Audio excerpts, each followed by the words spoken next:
Now, the next thing we need to talk about is our margin ratio, which we can see down here. But before we talk about the margin ratio, let's look at what the word margin actually means. Margin is the amount of money we must have in our futures wallet to protect both the traders and Binance from possible losses on trades.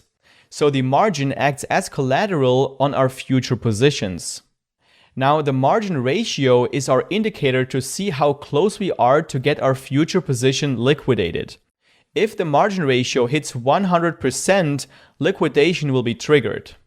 Liquidation basically means that our margin balance is too low to fund our positions, so the system will automatically close them and will lose our entire margin balance in the process.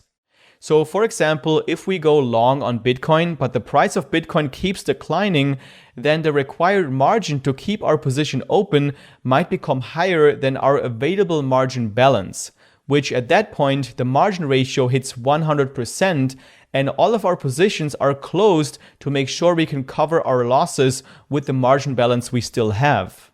The goal is definitely to avoid liquidation and to make sure our margin balance is always high enough to fund our positions. The margin balance ratio is calculated by taking the maintenance margin and dividing it by our margin balance. The maintenance margin shows us the minimum amount of margin balance required to keep our positions open.